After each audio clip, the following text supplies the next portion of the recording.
우리 하나님 말씀 계속해서 보도록 합니다. 마태복음 5장 10절에서 12절이고요. 오늘을 마지막으로 우리 산상수훈의 팔복 제가 마치고자 합니다.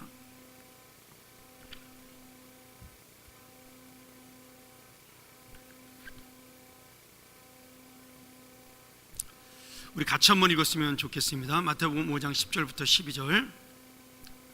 의를 위하여 박해를 받은 자는 복이 있나니 천국이 것임이라. 나로 말미암아 너희를 욕하고 박해하고 거짓으로 너희를 거슬러 모든 악한 말을 할 때에는 너희에게 복이 있나니 기뻐하고 즐거워하라. 하늘에서 너희의 상이 큼이라. 너희 전에 있던 선지자들도 이같이 박해하였느니라. 아멘. 오늘 의를 위하여 박해를 받는 자의 복 이야기를 통해서 마지막 팔복에 대한 이야기를 마치려고 합니다. 제가 17주 동안 여러분에게 금요일마다 팔복에 대한 이야기를 오늘까지 17주죠 전했습니다. 화평하게 하는 자의 복만 3주를 했고 나머지는 전부 2주씩 말씀을 전했는데, 아마 금요기도에 한 번도 안 빠진 분들은 이번 기회에 좀 팔복을 정리할 수 있는 기회가 되지 않았을까라는 생각이 들고요. 제가 항상 우리 제자반이라든지 교사들에게 강조하지만 여러분들이 제 설교를 조금은 필기하고 요약하면 좋겠다라는 생각을 하게 됩니다. 왜냐하면 적지 않으면 사실은 내가 듣고 싶은 이야기를 들을 수밖에 없게 됩니다. 그래서 꼭 여러분들이 설교를 요약하는 분들이 지금 보니까 굉장히 많은 것 같은데, 그래도 꼭 설교를 짧게라도 요약해서 목사님의 말씀의 핵심이 무엇인가를 놓치지 않는 그런 귀한 말씀이 됐으면 좋겠습니다. 산상수훈은 마태복음 5장, 6장, 7장까지의 말씀을 우리가 산상수훈이라고 말씀을 하죠. 이 산상수훈에는 이 팔복을 시작으로 굉장히 많은 이야기가 나오고 있는데, 특별히 6장, 7장에 가면 이 세상의 가치관과 상반되는 하나님 나라의 윤리에 대한 이야기를 예수님께서 전해주고 있습니다. 그래서 많은 신학자들이 이 산상수훈을 주님의 자녀가 살아가야 될 하나님 나라의 윤리적 삶이다, 또는 하나님 나라의 백성들이 지켜야 될 하나님의 도덕이다, 이렇게 이야기를 많이 합니다. 근데 말은 쉬운데 이 말씀의 내용을 자세히 보면 이 천국의 윤리이기 때문에, 천국은 완전한 곳이잖아요. 그러니까 우리가 지키지 못할 내용들이 굉장히 많이 들어 있습니다. 우리가 너무 잘 아는 말씀이지만 원수를 사랑하라. 사실 어려운 이야기잖아요. 당장 우리 원수인 북한도 우리가 사랑하지 못하는 경우가 많은데, 주님은 이걸 문자적으로 말씀하신 거거든요. 원수를 사랑하라. 그리고 당신도 십자가에 달려 죽으시면서 당신을 향해 모독하고 십자가에 매달리게 한 그 죄인들을 향해서 저들의 죄를 용서해달라고 기도하셨던, 말로만 하신 것이 아니라 예수님은 이 말씀 하나하나를 전부 다 우리가 공간복음을 보면 산상수훈에 나온 모든 그 윤리적인 말씀들을 예수님은 전부 행함으로 지키셨습니다. 산상수훈은 사실 예수님의 가르침을 보여주는 말씀이기도 하지만, 이 산상수훈 하나를 해석하다 보면 예수님의 그 행동과 전부 다 우리가 비교해서 대조해 볼 수가 있는, 그러니까 예수님께서 이 땅에서 그 모든 삶으로 보여주신 것이 산상수훈의 윤리인 거죠. 또 오리를 걷고자 하는 자에게 십리를 같이 가라. 그 당시 로마의 식민지에 있었던 이스라엘 백성들은 로마 시민권자가 무조건 어떤 사람이든지 길을 가다가 내 짐을 들게 해서 오리를 같이 갈 수 있는, 2km를 같이 갈 수 있는 법이 있었습니다. 말도 안 되는 법이죠. 그런데 그 오리를 같이 갈 때, 그 2km를 같이 갈 때 여러분, 단순히 육체적으로 짐을 들고 가서 힘들다 이런 차원의 문제가 아니라는 겁니다. 그것은 뭐냐면 자존심이라는 거죠. 민족적 자존심. 내가 왜 저들에게 이런 모욕을 당해야 되는가에 대한 그런 고통, 그런 것들에 대해서 내려놓고 그들에게 더 2배의 길, 4km를 더 걸어가 줘라, 이렇게 말씀해주고 있는 겁니다. 그것이 네가 자존심과 모독을 이기고 승리하는 길이다, 그리고 그를 감동시키는 길이라고 말씀하고 있는 겁니다. 또한 겉옷을 얻고자 하는 자에게 속옷도 내어주라, 이런 말씀들. 내가 갖고 있는 겉옷, 그 당시엔 가난했으니까 겉옷이 오시면서 이불이었는데 그 모든 것들을 다 주란 얘기입니다. 나는 추워 벌벌 떨어도 그 사람은 옷을 2개를 가지고 있어도 그냥 주라 이거예요. 희생하라 이거죠. 그러니까 여러분, 우리가 물질을 가지고 더 많이 가지겠다 싸우는 것 자체가 사실은 예수님 말씀에 완전히 상반되는 이야기입니다. 이게 참 쉽지는 않은 얘기죠. 뭐 예를 들어서 부모님이 유산을 상속하는데 좀 더 많이 가지려고 하는데 내가 양보해야 된다. 그리스도인이기 때문에 너 양보해라, 그 말 한마디에 내가 꼼짝없이 양보할 수밖에 없는, 그런 것들이 얼마나 화가 나고 억울한 얘기겠어요. 근데 주님의 말씀대로 실천하려면 우리가 그렇게 해야 한다라는 거죠. 또한 오른뺨을 때리면 왼뺨도 돌려달라. 이것도 단순히 뺨을 때리는 이야기가 아니라 모독에 대한 이야기죠. 우리가 오른뺨을 손등으로 맞을 때 그에게 왼뺨도, 내 모든 것을, 자존심을 내려놓고 돌려대라는 이야기입니다. 오늘 이 말씀들을 우리가 쭉 보면 이 말씀을 지킬 때 그러면 어떻게 되는 것인가? 그 말씀이 바로 팔복에 들어와 있다는 거예요. 그러니까 팔복의 마음을 해석한 것이 6장 7장에 나오는 우리들의 윤리적인 이 삶이라는 거죠. 그러니까 팔복에 있는 마음, 다시 말하면 가난한 마음, 애통하는 마음, 온유한 마음, 의에 줄이고 목마른 마음, 긍휼히 여기는 마음, 청결한 마음, 화평하게 하는 마음, 그리고 의를 위하여 박해를 받는 이 모든 마음들을 가지고 있어야 지금 하나님 나라의 윤리를 살 수가 있다라고. 그래서 이 팔복을 가르친 다음에 그 윤리적 삶에 대해서 이야기를 하고 있는 겁니다. 여러분, 초대교회가 부흥한, 그리고 로마를, 자기를 그렇게 핍박했던 로마를 이겼던 이유는요, 그들에게 무기로 대항하거나 논리로 대항해서 이긴 것이 아니라 이 로마를 사랑으로 정복을 했기 때문입니다. 그 당시 로마의 타락한 문화에 대해서 정결하게 살았고요, 그것이 바로 마음이 청결한 자죠.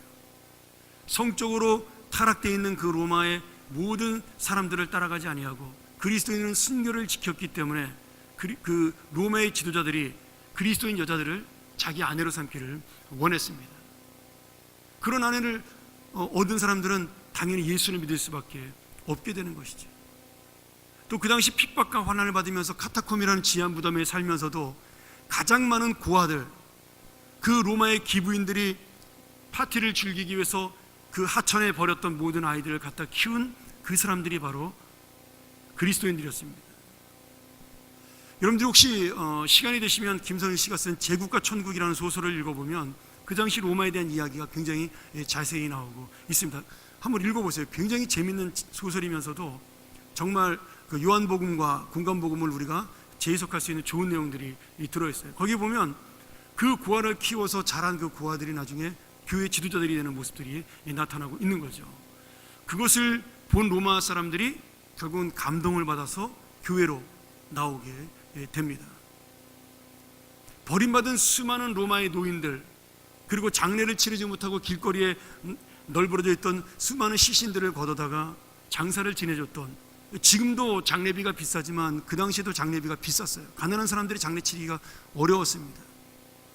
그럼에도 이 어렵고 힘들었던 시기에 그리스도인들은 그들을 다 카타콤으로 데려다가 장례를 치러주는 그런 봉사와 사랑과 희생을 보여줬어요. 결국 이들이 가지고 있던 이 마음들, 온유한 마음, 그리고 그들의 죄에 대해서 애통하는 마음들, 그리고 내가 의롭게 살고자 하는 그런 마음들이 하나가 됐을 때 로마라는 그런 커다란 제국을 복음으로 정복할 수가 있었습니다. 저는 그래서 세계 역사를 보면서 그 생각을 합니다. 헬라는 문화로, 힘으로 세계를 정복했습니다. 그리고 그 헬라 문화를 이용해서 세계를 정복한 것이 칼로 이 세상을 정복한 로마예요.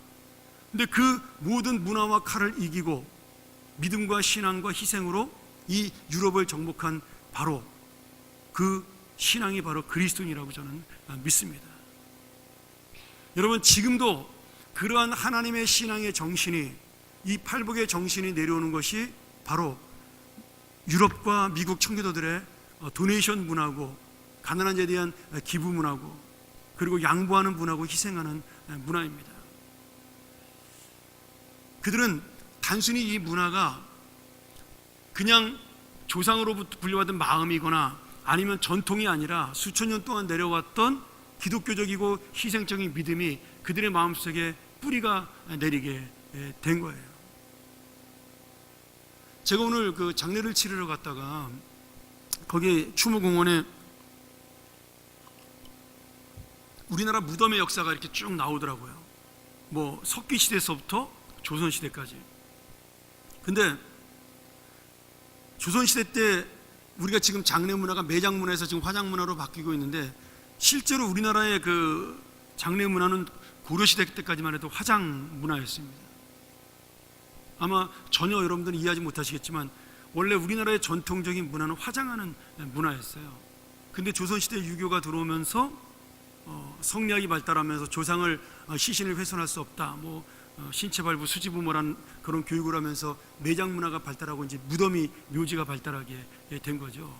그러니까 이 세상의 문화와 윤리라는 것은 사실은 변하는 겁니다. 우리가 처음에 그 승하원이라든지 추모공원에 있는 화장터를 만들었을 때 제 기억으로 제가 장례를 치르러 가면요, 그 당시에는 화장을 하면 나라에서 위로금을 줬습니다. 화장을 장려하기 위해서 15,000원인가요? 뭐 이렇게 줬던 것 같아요. 장례에 보태 쓰라고. 지금은요, 미리 예약하지 않으면 자리도 없습니다. 그러니까 우리가 효라는 것도 세상 문화가 바뀌면서 이게 변화되는 거죠. 그런데 오늘 주님이 말씀하신 이 하나님 나라의 문화, 하나님 나라의 윤리는 1000년, 2000년이 지날수록 점점 더 뚜렷해지고 있다는 거예요. 그리고 그것이야말로 정말 옳은 것이라는 사실이 점점 더 드러나고 있다는 거죠. 그래서 오늘 우리가 결국 하나님 나라로 시작해서, 마태복음은 그 하나님 나라를 천국으로 표현하고 있습니다만 그 이스라엘 백성들에게 주신 말씀이니까 그들이 알아듣기 쉬운 용어로 우리와 비슷한 그런 마음을 가지고 있으니까 천국이라는 단어를 쓰고 있습니다만은, 누가나 요한은 뭐 영생이라는 단어를 많이 쓰죠. 마가는 하나님 나라라는 개념을 쓰고 있습니다. 이 천국, 그것이 바로 우리가 살아가야 될 마지막 우리의 집이요 세상이기 때문에 그곳에 살아갈 윤리가 진짜 우리의 윤리고 삶이라는 것을 지금 이 팔복을 통해, 그리고 산상수훈을 통해 보여주고 있다라는 겁니다.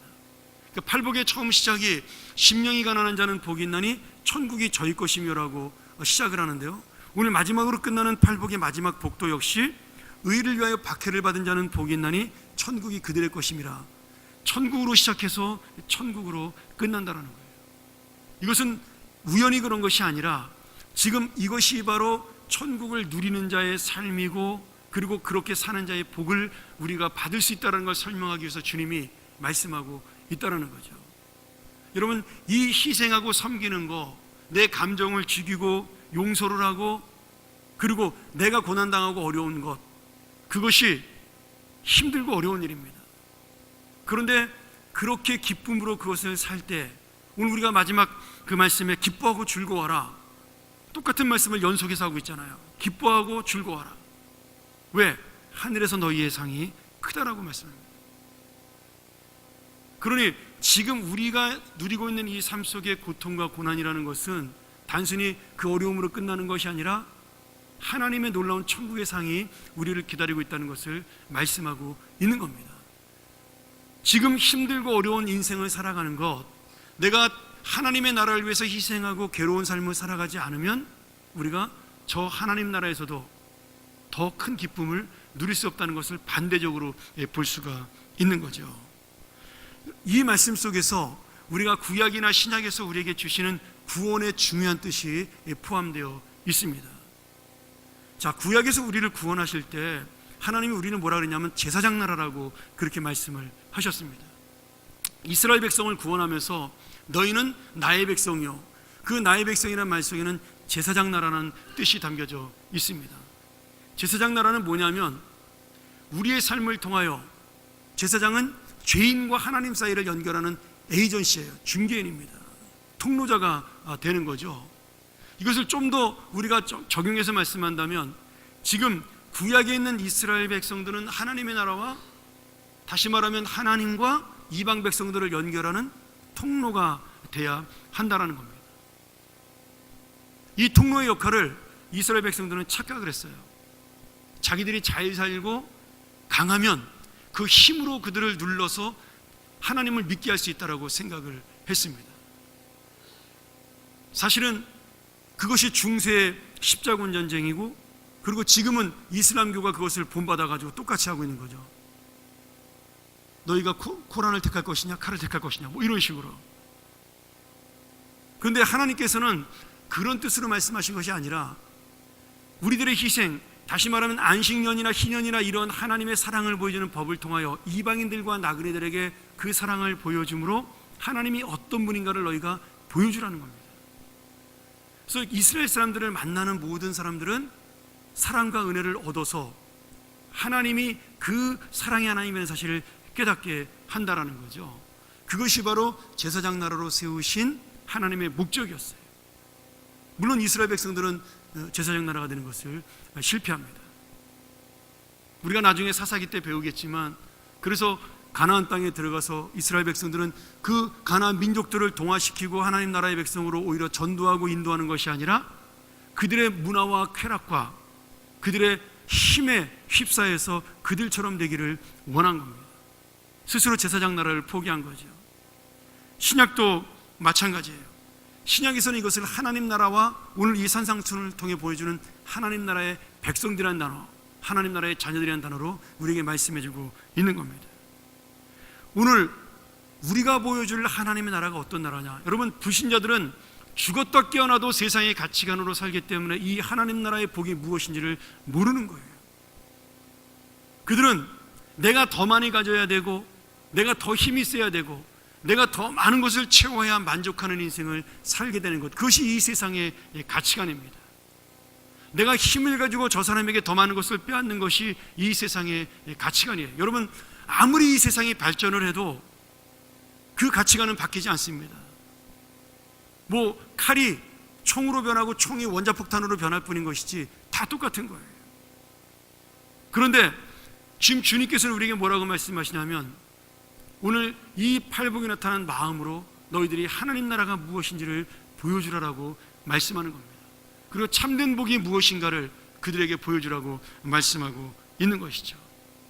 결국 예수를 믿지 않는 사람들은 하나님이 어떤 분인지, 자신들이 원하는 것을 얻는 것이 무엇인지를 모르기 때문에 우리가 바로 그러한 팔복의 삶을 통하여 삶의 희생과 섬김, 양보, 어렵고 힘들지만 그런 삶을 보여줌으로 하나님이 누구인지를 증명하고 천국이 어떤 곳인지를 증명하는 것입니다. 아, 저처럼 사는 것이 바로 천국의 삶이구나. 저 사람이 저렇게 어렵고 힘들면서도 기뻐하며 웃을 수 있는 곳, 저곳이 바로 천국이겠구나. 그것을 깨닫게 하는 것이 우리의 사명이라는 거죠.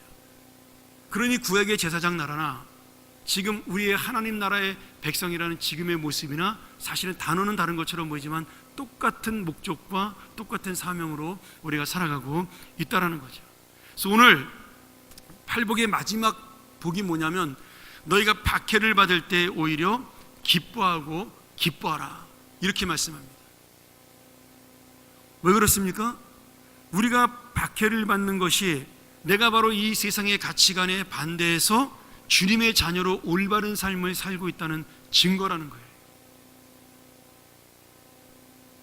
이스라엘 백성들이 하나님, 예수님을 믿게 되었을 때 로마에게 핍박을 당한 그것이 그들이 무슨 범죄를 했기 때문에 핍박을 당한 것이 아니라는 거예요. 그들의 특별한 삶, 오직 주님만 의지하는 그 삶, 그리고 이 세상의 가치관과 다른 명예와 권력을 쫓지 않는, 황제의 그 놀라운 권력을 쫓지 않는 그러한 삶을 살았기 때문에 핍박을 받은 거죠.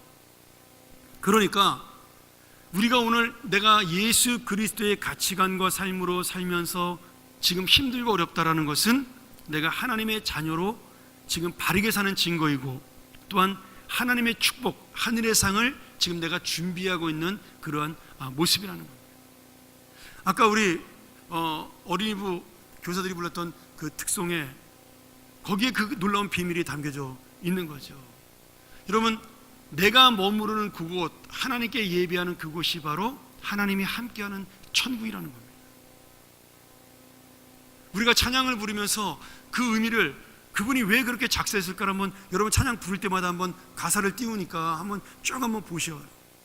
왜 그런 의미를 썼을까? 왜 힘들고 어려운 길, 광야 길인데 그곳이 바로 천국과 같은 곳이며, 그곳이 왜 우리에게 좋은 예배의 장소가 되는 것인가? 왜 그렇습니까? 하나님이 동행하는 삶이기 때문입니다. 오늘 여러분, 그렇기 때문에 내가 예수를 믿으면서 힘든 것이 당연하다라는 거예요. 내가 올바르게 살면서 마음에 고통을 당하고 마음을 졸이며 사는 것이 당연하다는 거예요. 이 땅에 가치관으로 내 자녀를 키우지 않기 때문에 내 자녀가 저 아이보다 못난 아이가 되고 뛰어나지 못한 아이가 될까 봐 걱정하는 것이 너무나 당연하다는 거예요.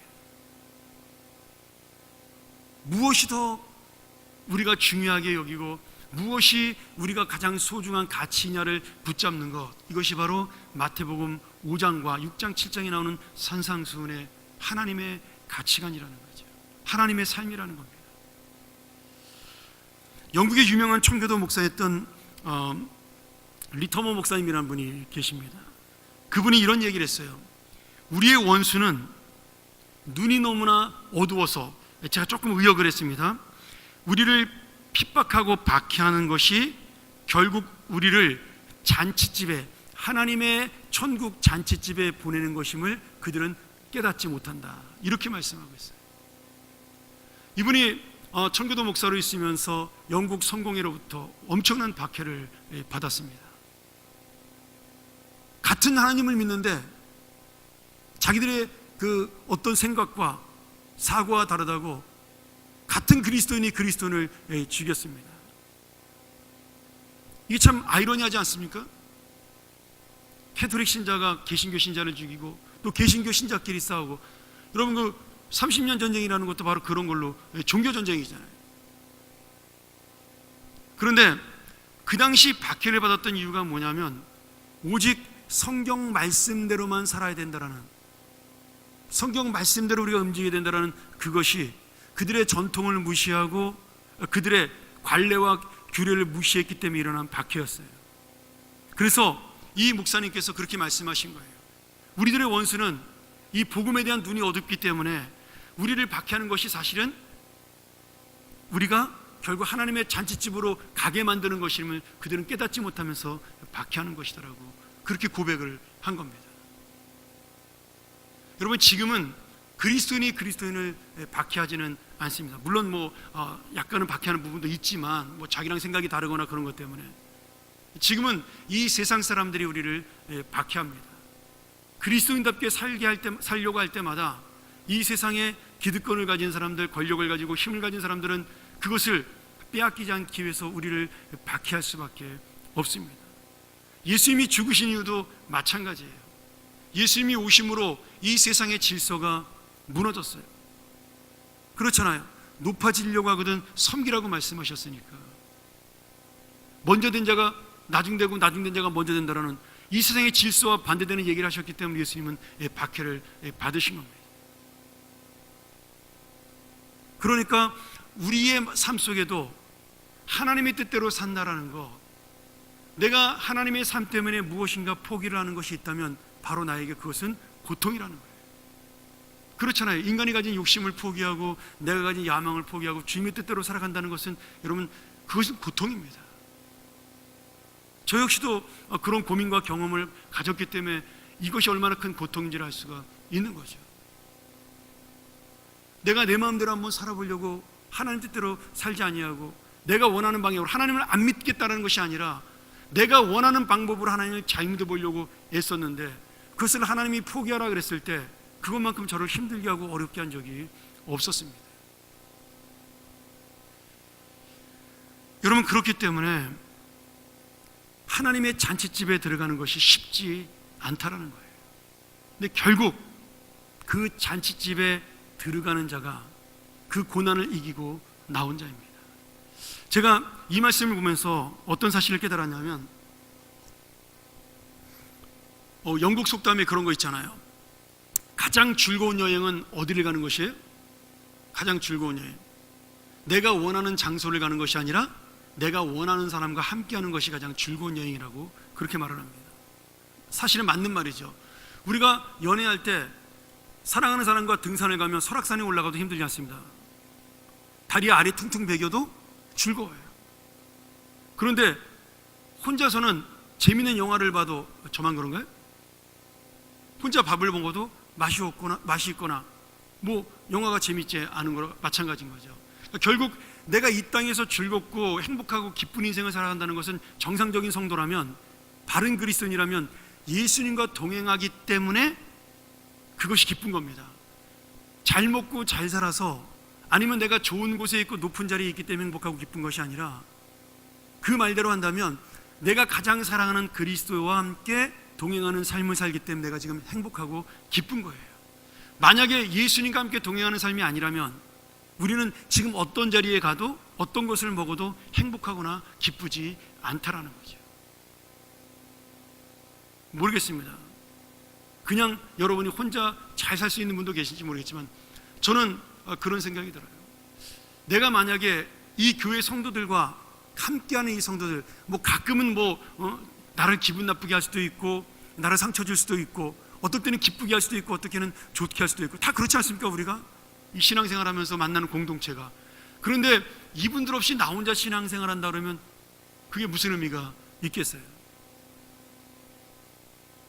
여러분, 우리가 통계적으로 보면요, 교회가 싫은데 교회를 떠나지 못하는 가장 큰 이유가 뭔지 아세요? 그 교회에 복음이 없어도 떠나기를 두려워해요. 교인들이요.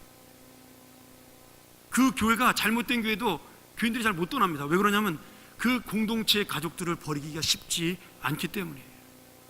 그러니까 신앙생활의 가장 큰 즐거움 중에 하나가 뭐냐면, 물론 바른 복음을 듣는 것도 있지만 함께하는 형제와 자매가 나와 같이 있기 때문입니다. 이것을 우리가 신앙적으로 생각한다면 예수 그리스도와 동행하는 삶이야말로 내가 어느 자리에 있든지 아까 부른 찬양대로 그곳이 바로 천국이라는 것이죠. 오늘 주님이 말씀하신 복이라는 게 바로 그것입니다. 천국이 너희 것임이라고 말할 땐 그 천국에 주님이 계시기 때문이죠. 오늘 이 땅에서 내가 팔복의 삶을 살 때 그것이 정말 내 심령이 가난하고 애통하고 온유한 마음 때문에 내가 힘들고 의에 주르고 목마른 것 때문에 고통을 당하고, 그리고 오늘 또한 이 말씀대로 박해를 받는 것 때문에 내가 힘이 들어도 천국에 계신 하나님이 나와 함께하기 때문에 내 인생은 기뻐할 수밖에 없다라는 겁니다. 그게 바로 잔치집이에요. 오늘 여러분 이 말씀을 통하여 주님과 함께 날마다 잔치를 누리는 우리 교우들이 되길 주의 이름으로 축원합니다. 말씀 한번 정리하도록 하죠. 우리가 흔히 세상이 말하는 복을 행복이라고 이야기합니다. 영어로 해피니스죠. 제가 예전에도 한번 설명을 드렸습니다만 조금 더 자세히 설명을 드린다면, 근데 성경에서는 해피니스라는 단어를 거의 쓰지 않습니다. 성경은 항상 복이라는 단어를 쓸 때 어떤 단어를 쓰냐면 블레싱이라는 단어를 씁니다. 우리가 사람들에게 축복할 때도 God bless you 그러잖아요. God happiness you 그러지 않습니다. 왜냐하면 그 이유가 있는 거죠. 행복이란 이 해피니스라는 단어가 그 어원이 해픈이라는 단어에서 나왔습니다. 해픈은 두 가지예요. 우연히 일어난 일을 말합니다. 그리고 정말 이름 그대로 해프닝입니다. 내가 생각하지 못했는데 갑자기 일어난 엉뚱한 일이 바로 해피니스로 일어나는 겁니다. 우리가 말하는 네이클로바의 행운이라는 게 바로 그런 거예요. 사실 행운도 아니지만 그런 내가 우연히 얻은 것들이 행복이라고 생각하는 것이 이 세상에서 주는 행복이라는 겁니다. 그러니까 지금 행복해 보이는 사람도 몇 년 있다 보면 우연히 불행해질 수 있습니다. 그렇잖아요. 갑자기 해프닝처럼 내가 괴로울 수가 있다라는 거예요. 그럴 수도 있고 안 그럴 수도 있지만 이 해피니스라는 행복은 없다가도 있고 있다가도 없는 그러한 정말 우연히 얻는 그러한 사람의 복에 불과한 겁니다. 그런데 하나님의 복을 우리가 블레싱이라고 하는 것은 이 블레싱의 어원은 블리드라는 피 흘리다라는 단어에서 나왔어요. 희생한다라는 단어에서 나왔습니다. 다시 말하면 이 블레싱 축복이라는 단어가 예수 그리스도의 피 흘리심과 희생을 통해 온 복이기 때문에 이 복은 우연히 일어난 복이 아니라 우리를 향해서 계획하신 하나님의 예정과 섭리 가운데 일어난 영원한 변하지 않는 복이라는 거예요. 이 세상의 행복이라는 것은 있다가도 없고 없다가도 있지만 하나님의 영원한 복은요 끝까지 우리와 함께 있다라는 거죠. 내가 건강하기 때문에 블레싱 축복이 있고 내가 아프면 이 축복이 사라지는 것이 아니라 아파도 함께 하시는 하나님, 또 건강에도 함께 하시는 하나님이라는 거예요. 내가 가난해도 함께 계신 하나님이고 내가 부자라도 함께 계시는 하나님이라는 겁니다. 그러니까 이 하나님의 희생의 복, 다시 말하면 예수 그리스도가 피 흘리며 주셨던 이 복은 지금도 그 보혈의 능력으로 우리와 날마다 함께 계속되고 있다라는 거예요. 어떻게요? 주님이 우리를 향하여 지금도 중보기도 하고 계시기 때문입니다. 우리가 날마다 기도할 때마다 예수 그리스도 이름으로 기도하기 때문에 주님은 우리의 기도를 듣고 있으니 여러분, 우리의 축복은 지금도 날마다 계속되고 있는 겁니다. 그래서 정말 축복을 누리는 사람은요, 하늘의 상을 예수님처럼 희생함으로 기다리는 믿음을 가진 사람입니다. 어쩌면은 주님께서 지금 말씀하시는 이 복은요, 이 땅에서 누리지 못할 복일 수도 있습니다. 이 땅에서는 내가 영적으로 하나님과 함께 동행하는 것으로 그저 영적인 기쁨을 누리는 것이고, 진짜 복은 하나님 나라에서 누리라고 말씀하는 건지도 모르겠어요. 왜냐하면 예수님이 3년 동안 그렇게 사셨거든요.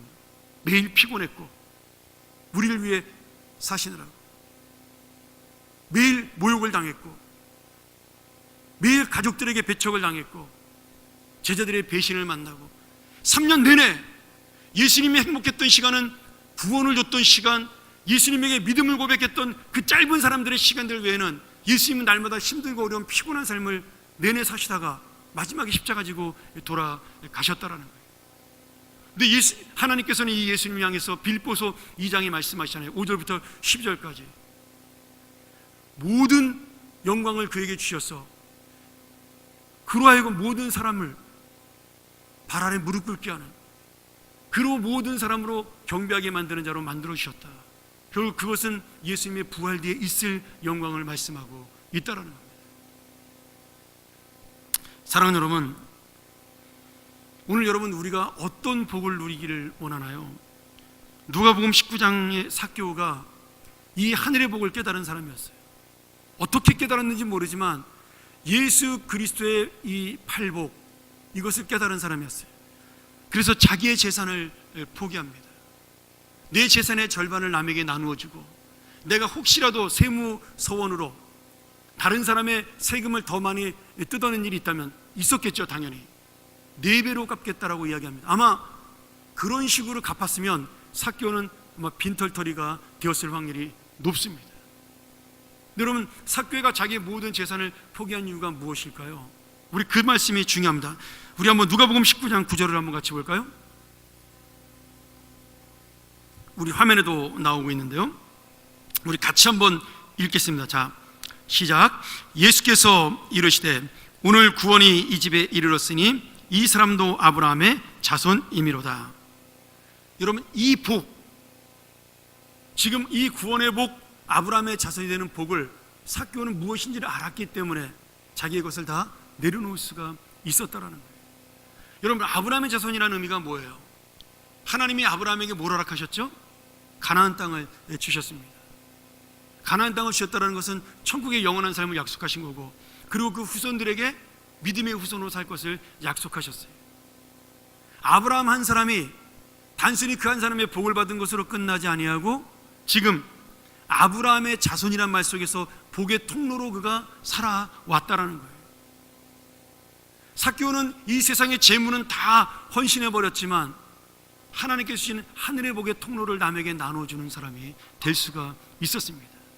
자기 혼자 그 복을 누리고 끝난 사람이 아니라 이 복의 통로가 되어서 수많은 사람들에게 그 복을 나누어주는 사람이 됐던 거죠. 그가 자기의 재산 절반을 나누어주고 또 자기가 토색한 그 다른 사람에게 뺏었던 그 돈의 4배를 갚으면서 거기에는 단순히 돈을 전달하는 것을 끝나지 아니하고 오늘 아브라함이 받았던 그 놀라운 복, 하늘의 영광의 복이 그들에게도 나눠주는 역사가 일어났을 것이라고 믿습니다. 오늘 여러분, 진정한 하나님의 축복을 누리는 아브라함의 자손, 오늘 주님께서 우리에게도 말씀해주고 있는 겁니다. 아니, 우리는 이미 그 아브라함의 자손이 되었다라고 말씀해주고 있는 거죠. 이제 우리가 해야 될 일은 무엇입니까? 이 팔복을 내가 누리는 것입니다. 오늘 이 팔복의 삶을 살아서 내가 이 팔복의 삶을 이 땅에서 누리다가 천국까지 갖고 가는 것입니다. 하늘에서 너희의 상이 크다라는 주님의 말씀이 바로 나에게 임하는 말씀이 되는 것, 그것이 오늘 기뻐하고 즐거워라는 마지막, 내가 고생하고 힘들고 어려웠을 때 기뻐할 수 있는 이유, 주님이 주신 약속이기 때문인 거죠. 오늘 의를 위하여 박해를 받은 자, 우리가 지금 예수 믿으며 감옥에 가거나 아니면 내가 총에 맞거나 순교하거나 그런 시절은 아닙니다. 아니, 어쩌면 오히려 그렇게 박해를 받는 것이 신앙생활하는데 더 쉬울 수도 있습니다. 왜요? 한 번에 죽기 때문에. 한 번에. 지금은요, 물론 그때도 감옥에서 고생하는 분도 많았지만 지금은요, 끊임없이 매일같이 희생하는 싸움을 해야 됩니다.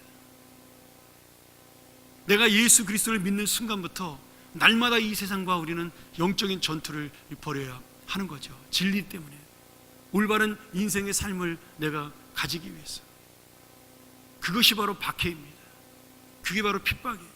남들은 고민하지 않는 문제 가지고 고민하고, 남들이 보면 바보 같은 인생을 가지고 내가 그것 때문에 몸부림치는 것, 여러분, 다른 것이 박해가 아니라 그것이 바로 박해입니다. 그래서 어쩌면은 예전에 눈으로 보이는 핍박을 받았던 그 시대보다 지금이 더 예수 믿기가 훨씬 더 어려운 시절입니다. 하늘의 상을 받기가 더욱더 어려운 시대예요.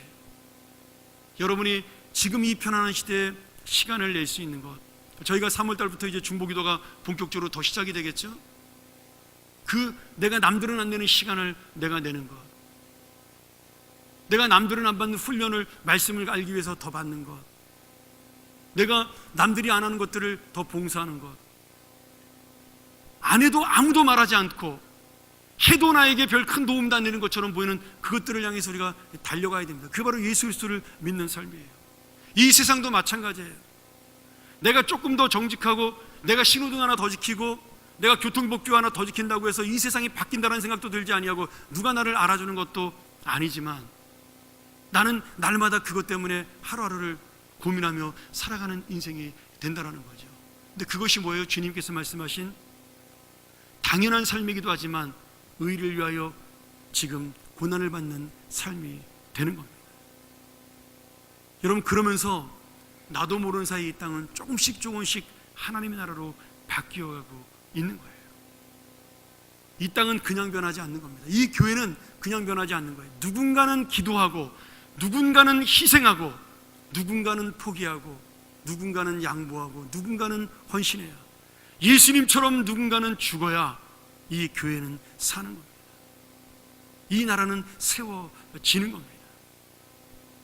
오늘 여러분, 진정한 하나님의 축복을 누리는 아브라함의 자손, 그리고 진정한 하늘의 상을 누리는 하나님의 자녀, 오늘 하나님 나라가 너희 것임이라는 이 놀라운 축복의 약속의 말씀이 바로 우리의 축복이 되고, 우리의 약속이 되고, 우리의 삶이 되기를 주의 이름으로 간절히 축원합니다.